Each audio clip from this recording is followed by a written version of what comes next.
Hello and welcome to the INDYCAR Debrief, where we're taking you inside the 2021 NTT INDYCAR Series.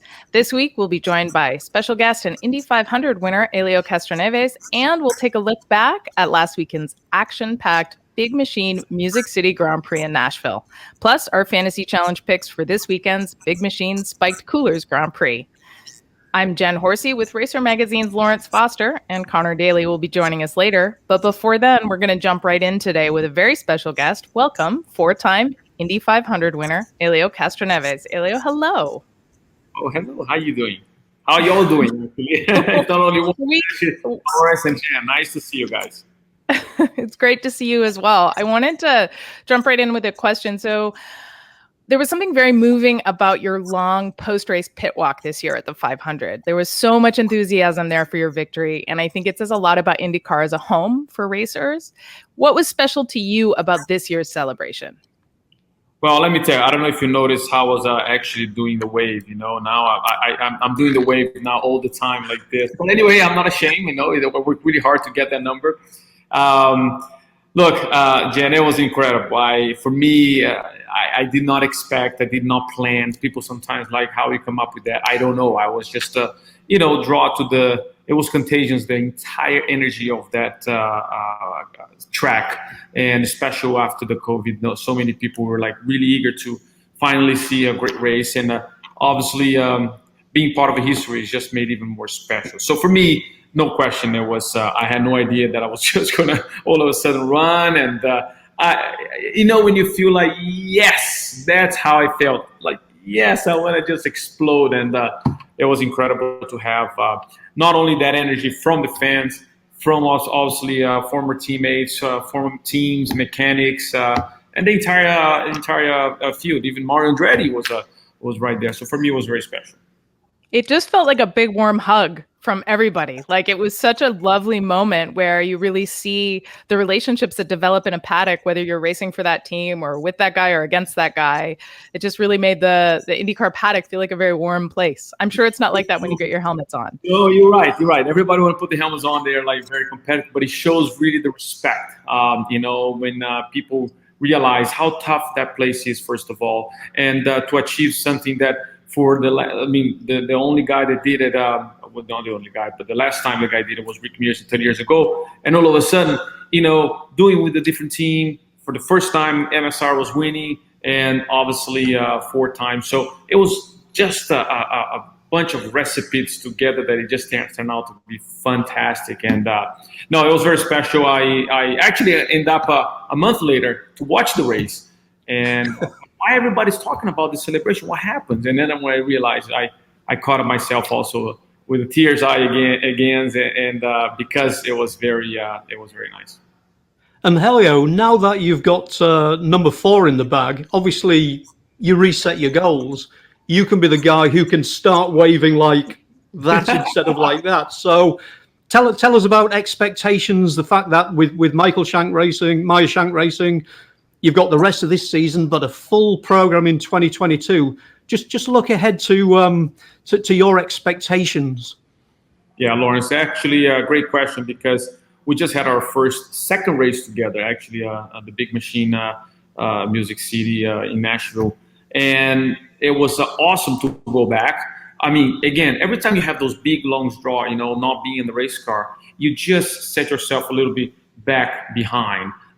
If you're competing with a very competitive series like NTT IndyCar with incredible teams, incredible race car drivers, you gotta be on the top of your game. But every time we kept like this distance, so I'm very happy that now next weekend we're going to be in the Indy GP, and then Laguna Seca, Portland, and Long Beach. So for me, it just helped get back to the rhythm. It's just about the rhythm, because you don't forget how to drive. It's just about rhythm, and including the team, not only myself, and including everybody else. Because I told Mike, Mike, look, we have a lot of work ahead of us. Just because we had a great Cinderella story, it's not mean it just happened once.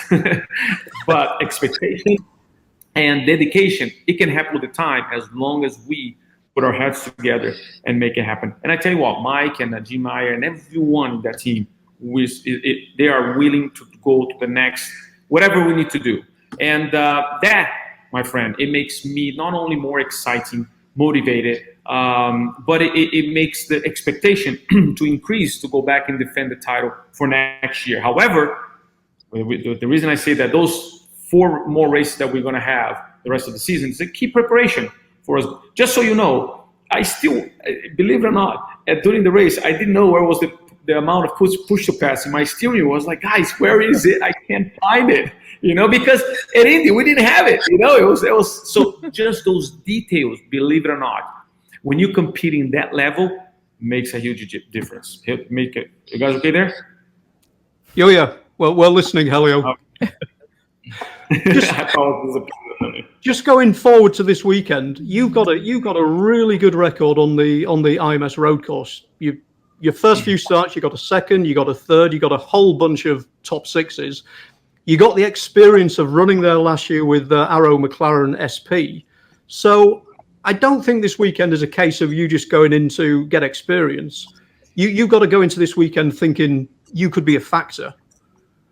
Well, definitely, Laurence, this first race that we did at Nashville, it helps a lot. I mean, I'm telling you, for me, going to the street course in that kind of circuit that was very challenging, very bumpy, and very difficult. It was overwhelmed. I was actually driving 70% to make sure I bring the car without a scratch. And I tell you what, top 10 was very, very encouraging. Yes, a lot of people sometimes had expectations to go better. However, my expectation was top 10, and I was very pleased that we set our goal another one. So going to Indy GP, again, believe it or not, we are not there yet. So there is a lot of details that we can make things happen. But I'm more familiar, and hopefully, if we can push a little bit for the top 6 again, yes, it will be great. But I know it's going to be very challenging as well. It's interesting to hear about you pushing 70%, right? Because I think sometimes fans think it's 100% in the car all the time, 110% in the car all the time. And I think that 70% comment comes from the wisdom of experience. And I'm sort of looking at the drivers in the field right now. First and third in the points have a combined age of 46, which is basically my age, and that blows my mind. And it feels like we're in a generational change moment in IndyCar. So sort of thinking back to in your career to that moment of generational change when you were coming up and when it was your turn to get in there for the first time, what's some advice that you got then that has stuck with you through to today? Well, one of them is actually Rick Mears always told me, you definitely not win the race in the first lap. But you certainly can lose at the race in the first lap. And some of the other things was like to finish first. First, you got to finish. So those are details that it kept in my mind for all this time, believe it or not. And it helped. Maybe it be a little bit cliche. People say like, but that's what everybody says. However, it works for me because it does make sense when you're special out there. When I say 70%, of course, because my 30%, if I probably push to 100%, I'm probably not going to be able to handle the expectation of the car right now because I don't know the car very well. So you can't just go ahead and throw the whole things that you believe you can make it happen because I need to feel and so that I can push it to the limit. So those are the things, and hopefully we're going to continue progress. We're going to continue improving, and Indianapolis GP is going to be another place for us to continue improving. Looking at that championship battle, Helio, you've been in a bunch of championship battles over the year. We've got a couple of young guys in Palou and O'Ward. We've got a couple of experienced guys in terms of Scott Dixon and Joseph Newgarden. We've got Ericsson coming into the frame. Who would you put your money on based on experience versus these young guns? Who would you put your money on to actually seal the deal? Well, certainly, as Jen mentioned about the new generation, you have Palou, you have O'Ward, you have Colton Herta. I mean, those guys are no question. VK is another one. Look, it's a new generation, and I was part of that because I remember racing against Bob Rahal. That was his last season. So imagine it was a different generation. So now it's actually that's where I'm really excited to go back and compete against those young kids because I know I still got it, and I will push it them until obviously get to a point that they're going to get experience. And when they combine together, it's another generation. That's what great. However, Palou seems to be a guy that combine most together. Even he's young, but sounds like he's composed, have a great team as well behind his pushing him with a very experienced teammate, which is Scott Dixon, right? So when you put those together, it could possibly be a perfect combination to winning a championship. However, he still have an incredible guy that won 6 championships, and he's behind him, which is it can all of a sudden be in his lap, on the Scott's lap, and say like, "Hey, buddy, I'm still got it as well, so I'm gonna show what's the way." So it's a very cool way, but award that has a bright future, no question about it. Same as VK. And Joseph obviously won 2 championships and has an incredible team behind, which is Team Penske. I was there for so many years, so I know they're going to do everything and use probably their teammates to help him as well to accomplish this championship. Well, I think that segues pretty nicely into our fantasy league picks. So I'm going to put you on the spot. So we're going to pick this weekend's fantasy league. If you were creating your own team, we need you to pick 4 drivers that magic number 4 drivers that would comprise your team. You've got a salary cap of $100 to work with. So you got to spread the wealth through the field to pick your top performers. And then we want you to give us your best guess on the podium. But first let's start. Like if you were picking your dream team, who would your 4 picks be? Okay. For this weekend or just overall? You can do overall this season. Overall this season. So, well, I definitely would say I just had another experience with Colton Herta. He is doing an incredible job. I was impressed by what he did in Nashville. I even asked what he was having for breakfast so that I can start having it too. The second one, I would say, Jack Harvey. He's doing an incredible job with Meyer Shank Racing, and I can see from behind the scene that people don't see it. And special. I do believe there is ways to improve as well. I like my friend Simon Pagenaud, which has always been a guy that you can never count him back. He's a very strong in the race pace. And I'm between, I have 3 other guys. I mean, between Joseph, Will, and Scott. Those guys are kind of like my generation, so I know how good they are too. And I don't know if I already exceed the $100 fantasy, but that would be my peak. That's very cool. Yes, you have exceeded your salary cap, but that's giving some people some thoughts at the sharp end of the field for sure. What would you guess 1, 2, 3 for the podium this coming weekend?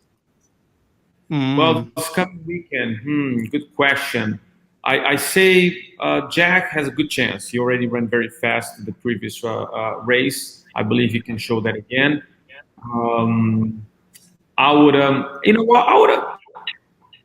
would put myself. I would take a risk with myself, maybe in a strategy. You can pick yourself. Pick yourself for sure. I'll just throw out there, because I feel that we can still surprise a lot of people with the strategy. And the podium, the third one. I would say, well, Will has always been very quick, but I'm not sure if this year he's up. He's been kind of like a wild card at the moment. I even take his teammates, so I don't think their teammates is going to be there either.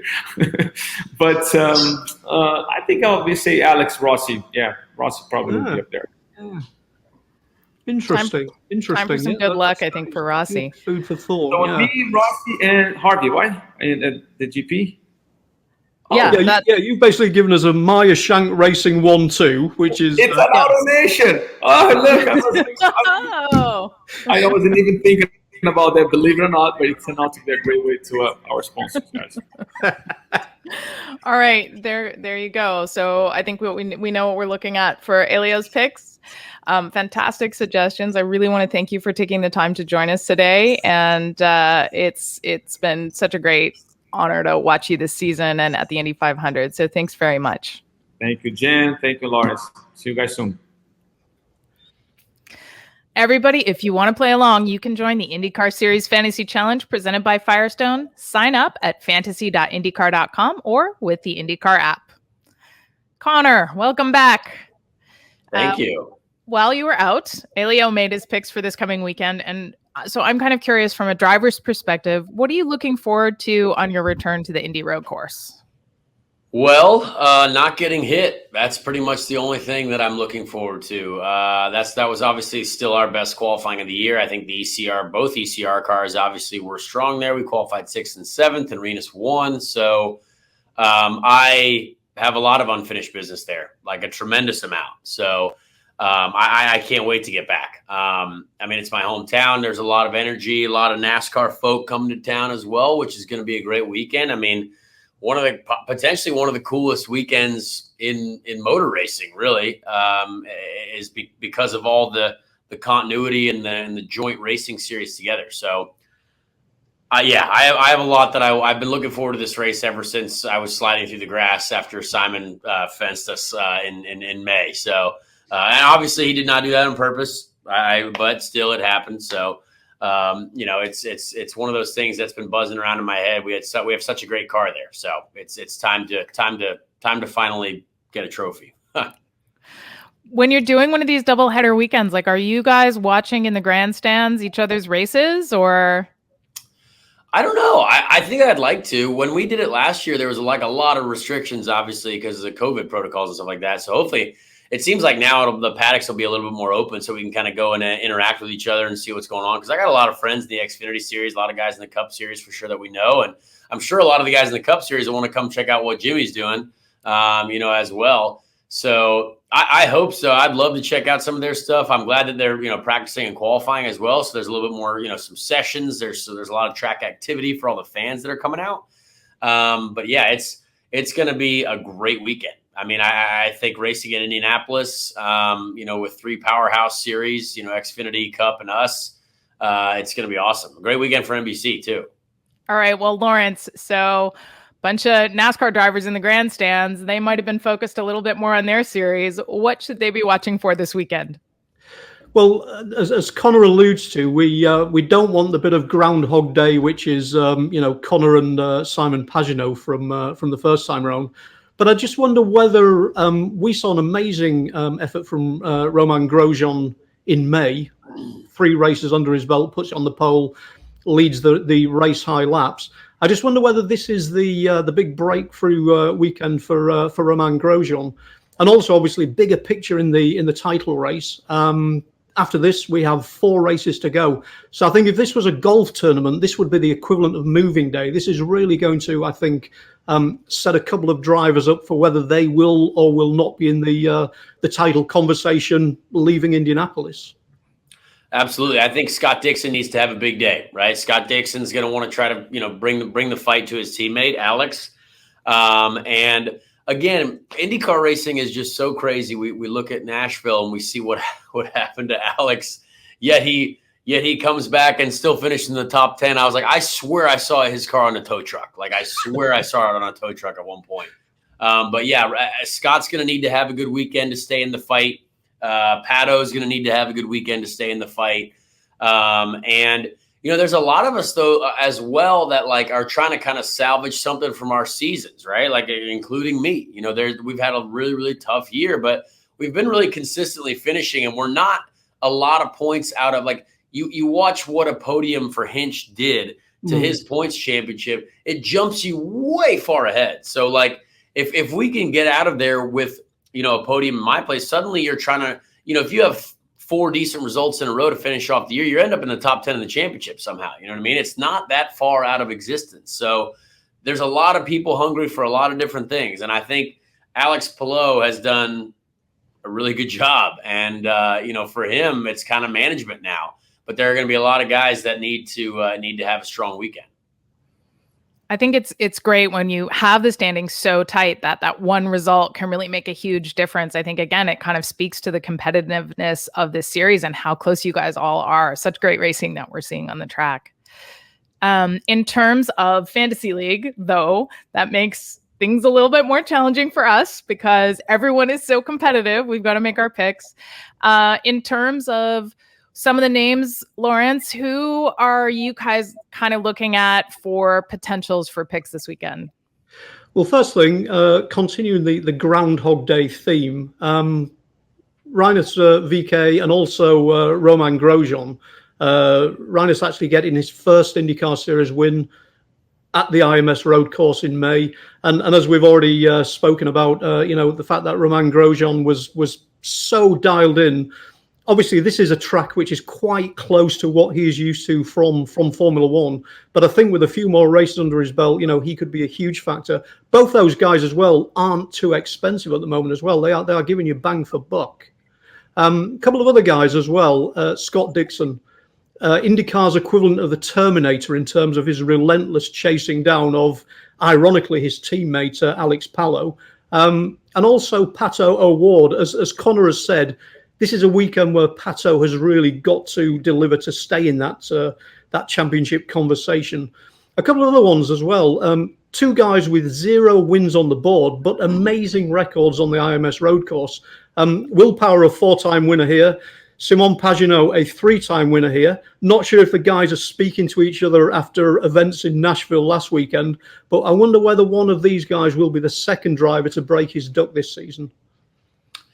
Yeah, I think for me personally, those are great picks. Grosjean is going to be fast. He's learned a lot, obviously, since the last time out there when he scored the pole.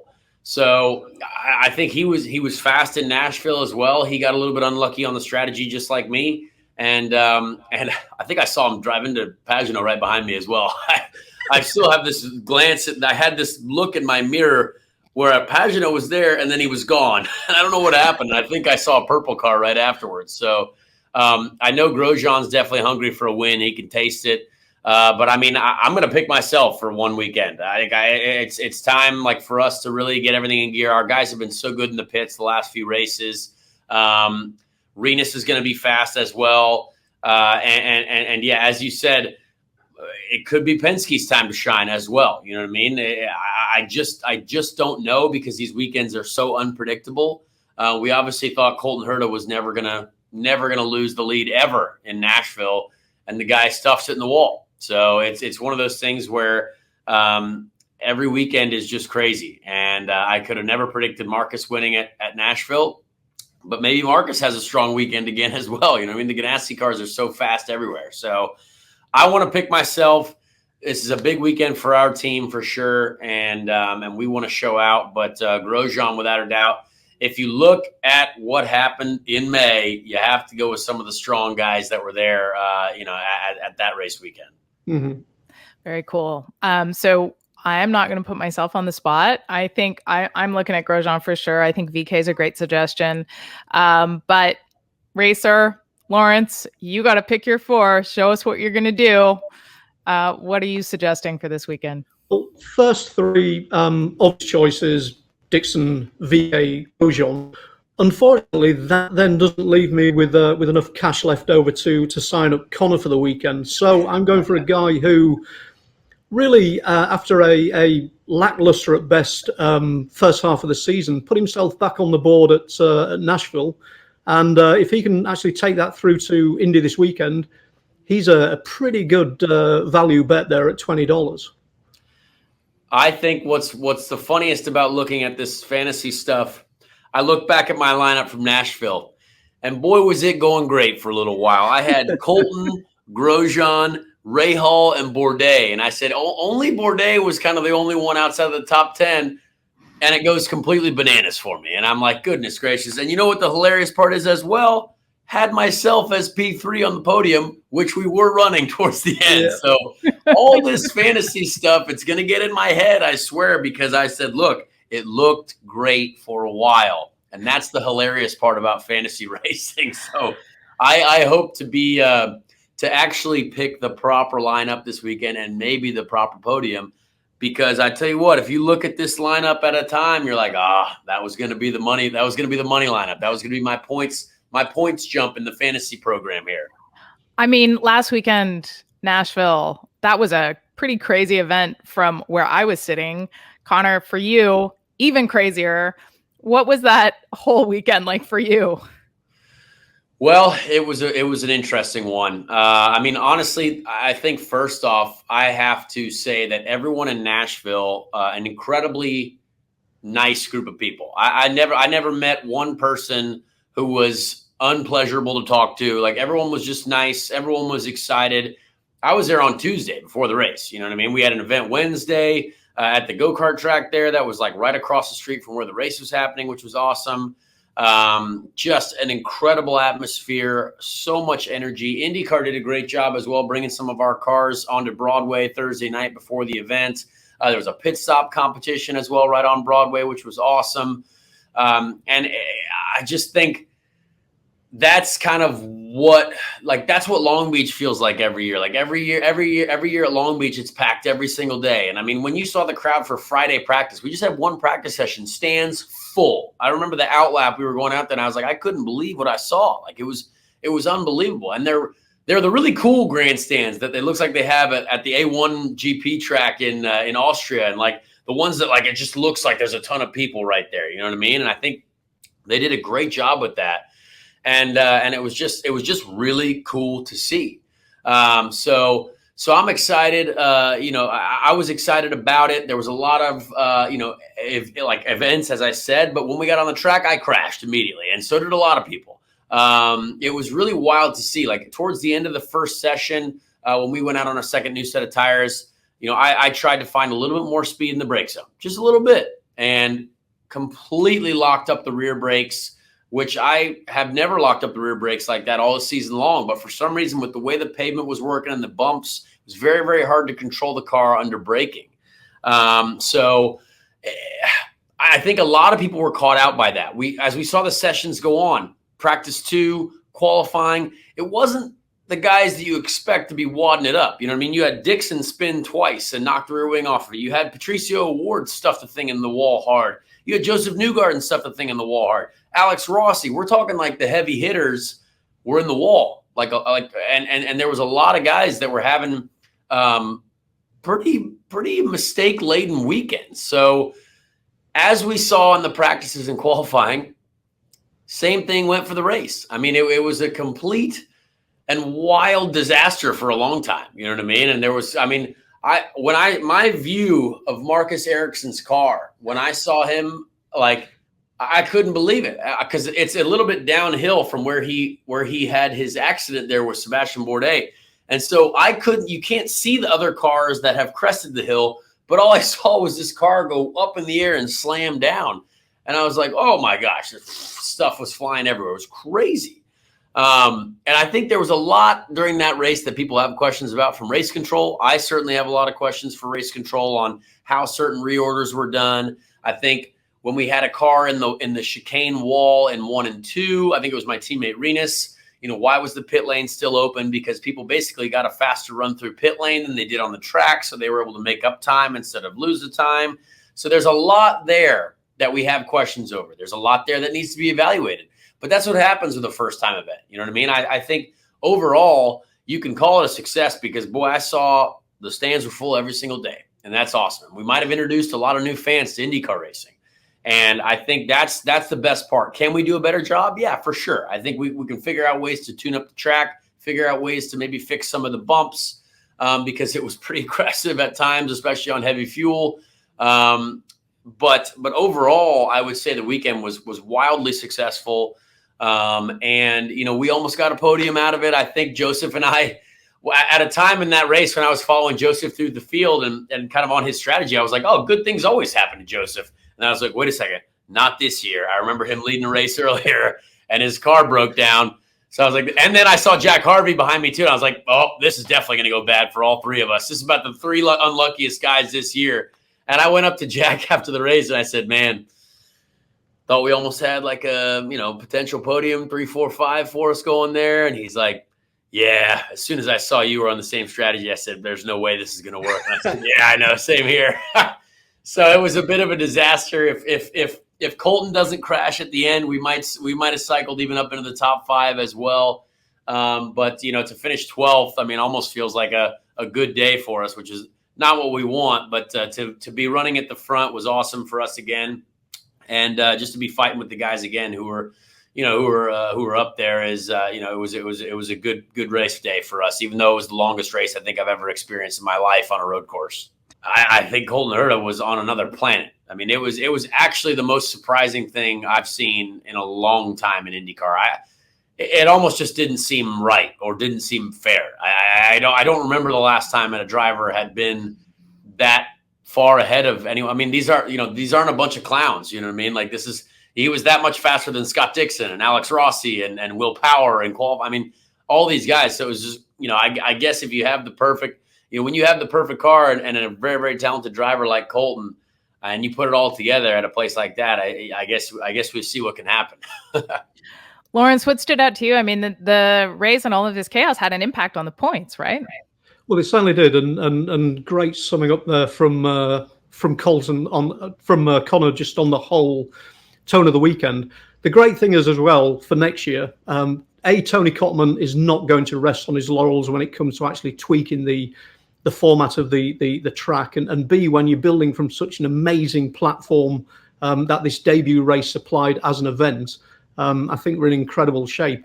And obviously, Conor has spoken about Colton Herta and his performance during the weekend, everything but those last 5 laps, basically. But Marcus Ericsson as well, the fact that 5 laps in, Conor was watching him 20 feet up in the air to the guy actually winning.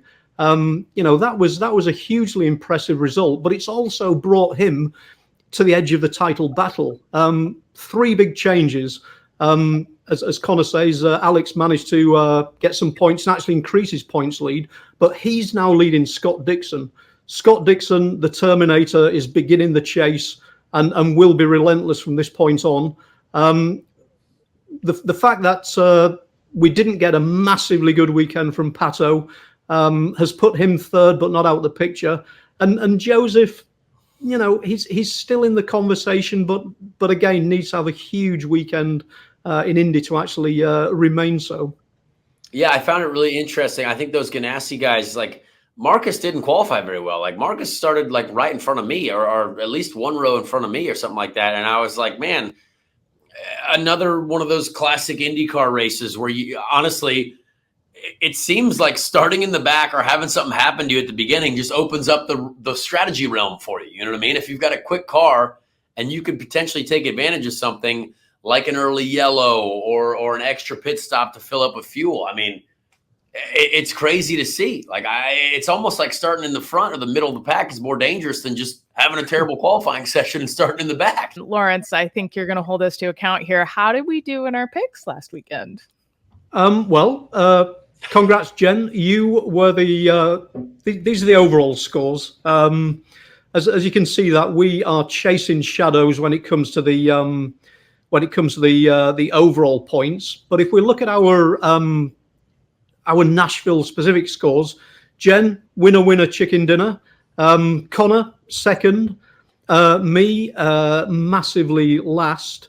And part of that as well was me putting my eggs in the Penske basket there with Joseph and with Scott, and on a point of principle sticking with them. But I tell you what, Bryant Racing there, great name given that Bryant was a sponsor of the actual winning car of Marcus Ericsson's car for the weekend. But that guy showed us how it should be done. He actually picked the 1, 2, 3, picked Ed Jones as well, and also picked one of the podium spots.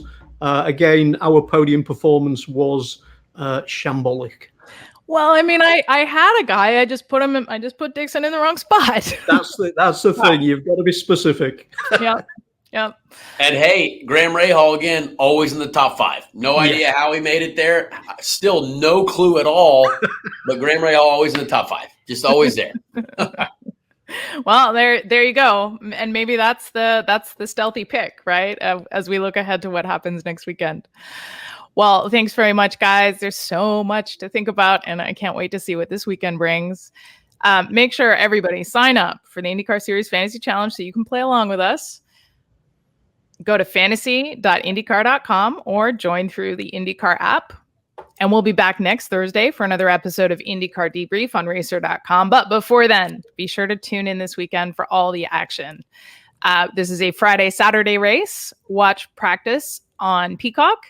Qualifying NBC SN 7 p.m. Eastern time on Friday and on Saturday. Get back to Peacock for warm-up and then the big race 12:30 p.m. Eastern on NBC SN. For Conor, Laurence, and myself, thanks for joining us, and we'll see you next time. Don't forget to like and subscribe to the Racer channel on YouTube or find us wherever you get your podcasts.